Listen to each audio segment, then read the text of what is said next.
ఏపీలో ఎన్నికలు నిర్వహించాలంటే మన సాధారణ పోలీసులు అయితే సరిపోరు. ఇప్పుడు జరుగుతున్న పరిస్థితులు మరియు ఉద్రిక్త పరిస్థితులను చూస్తుంటే ఆర్మీ అధికారులు కావాలేమో అనిపిస్తుంది. ఎందుకంటే రాయలసీమ మరియు పల్నాడు జిల్లాల్లో అయితే ఇప్పుడు ఎలా జరుగుతుందంటే 2 వర్గాలు కొట్టుకొని ఆఖరికి పోలీసులు బుల్లెట్లు కాల్చేదాకా వస్తుందన్నమాట. ఆ రేంజ్లో అయితే ఏపీలో ఎన్నికలు నిర్వహించడం అంత కష్టమైన పరిస్థితులు అయితే నెలకొన్నాయి.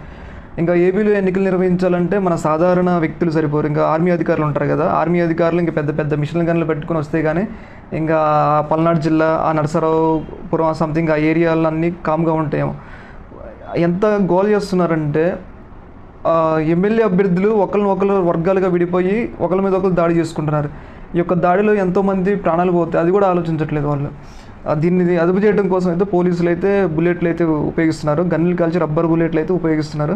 ఏదేమైనా కానీ ఏపీలో ఎన్నికలు నిర్వహించాలంటే మాత్రం అది సాధారణ విషయం కాదు. మరొకసారి అయితే తెలిసింది రకరకాల చోట్ల అటు వివిధ రాయలసీమ జిల్లాల్లో కానీ వివిధ పల్నాడు జిల్లాలో కానీ చాలా రకరకాలమైన ఇబ్బందులు అయితే పోలీసులకి అయితే గురి చేస్తున్నారు వాటర్లు మరియు అటు పార్టీకి సంబంధించిన అభ్యర్థులు. ఏదేమైనా కానీ ఏపీలో ఎన్నికలు నిర్వహించడం అనేది ఒక కష్టమైన పరిణామం. ఏపీలో ఎన్నికలు నిర్వహించాలని ఇంకా ఇండియన్ ఆర్మీ రంగంలో దిగాల కొంప తీశారు రాయపల్లి ఇంట్లో. ఓకే మరి, థ్యాంక్ యూ.